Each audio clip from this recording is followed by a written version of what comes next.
Hi. So, someone asked a question, and so this is the lives where I'm just kind of answering people's questions and hoping to, get some conversation started with you guys. Because we aren't getting to sit around a table and chill out and like talk and have fun. So, which would be really amazing. I would love to do that. But someone asked a question about what kind of skin or hair care products do I use on a regular basis? And I don't really buy any commercial products. The only time I'll buy a commercial product is like if I'm traveling and it'll be like Weleda, Dr. Hushka. Um, I don't really have a lot of brands, but this is why I don't actually ever I don't wear makeup, and I don't have like a routine, which I know I should because I'm over 50 years old. So I probably should start it at some point and be a grown up. But I just don't really have anything yet. And that's not because I don't think people should, I just haven't.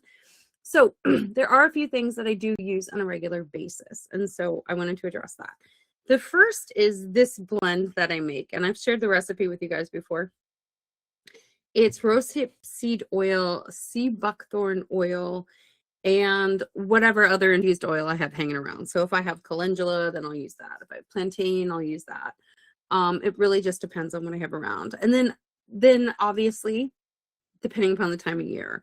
So if I put this on right now, I'm actually going to do this. And for those of you watching live and those of you watching later, you're going to probably laugh at me. But you can't put this on right before you head out because you'll be orange. But I do just love it. And so what I'll do is when my skin's feeling dry, I'll put it on. If I've had a little bit too much sun, I'll put it on. I also love using it in the wintertime. I'll use it with St. John's wort oil in it because I feel like St. John's wort oil is like just loves my skin and my personality with my skin.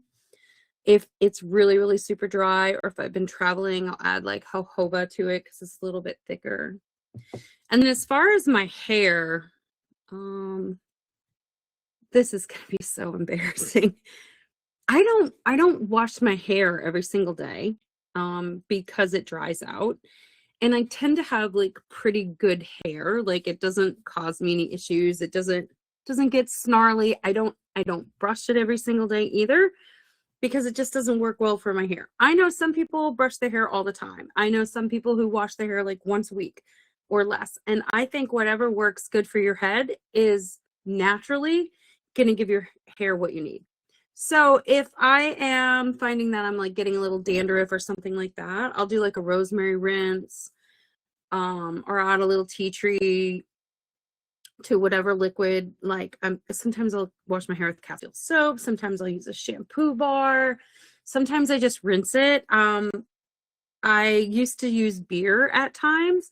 I don't now because I actually have developed, since I moved back from Europe, a pretty nasty allergy to like gluten. So a lot of those things that are in beer have gluten in them. So it even affects my skin. So even if I'm cooking for my husband or my family, and I'm making like, because I make like our own bread and all our pizza dough and all that stuff, if I do it too much, my hands will get a little bit like, hey, what are you doing?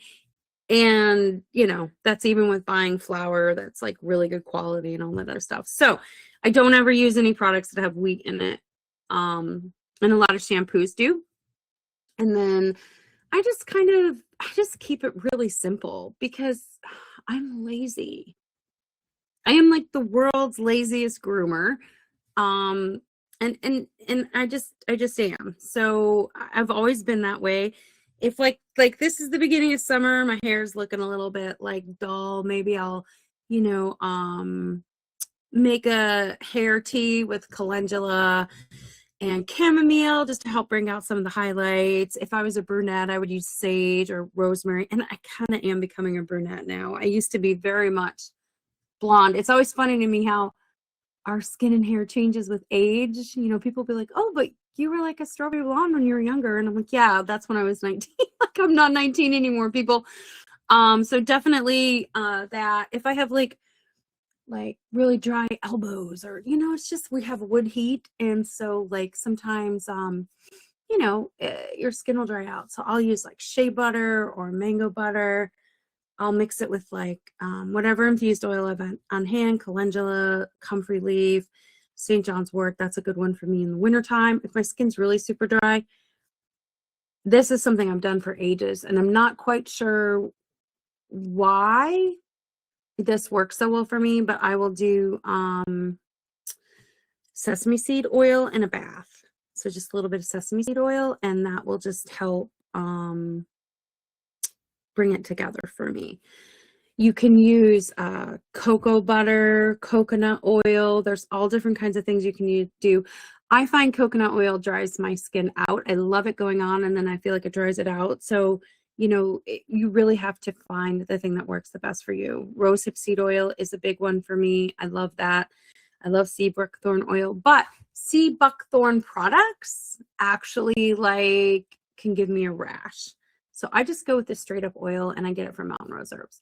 So there's lots of things out there that you can do. I think I've made tons of things over the years, like mud masks and oatmeal masks and things like that, and lotions. I mean, I've just made them all. So if I have some from something that I've made, I'll use that up. But I don't really think about it that much. I just like to use stuff as I need it, or maybe if I notice something, I'll make it. Like if I get I got a lot of bug bites, right? So I will make something for my bug bites that will help with the itch, a little plantain salve, popping that on, things like that. But I like to I just like to keep it simple. And I think if I made products for like customers, I had like 150 products when I had my products company. And I got to be honest with you, if I did it again, I would probably come up with like just 4 amazing things and start from there and really niche that, because I feel like that's okay to do now. There's lots of like major companies that do that, like where before you really had to like offer something for like, everything from a butt boil to a zit on the end of the nose to dry skin to cracked heels and let's face it, most of those things, right? They're pretty much the same base. So you could offer, a variety of things working from a very similar base. A lotion is a lotion is a lotion. It's what you put in the lotion, but basically using different herbs or different essential oils, you can come up with a bunch of different options. So that's definitely something that I would consider and think about too.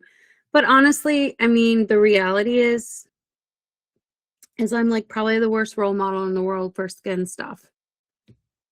Because I don't know, I guess I just don't I just don't know how to do any of it, so I just never have. I see all these people and like they'll be like, oh, I'm like, oh my God, they look so freaking amazing. They're so beautiful. And, and they have all they're all like done. And I'm like, then there's me like, that's just the way it goes, So anyways, that's just me. And hopefully this was helpful, or probably, I'm so sorry, probably didn't even help at all. So thank you for hanging out and listening, and have a wonderful day.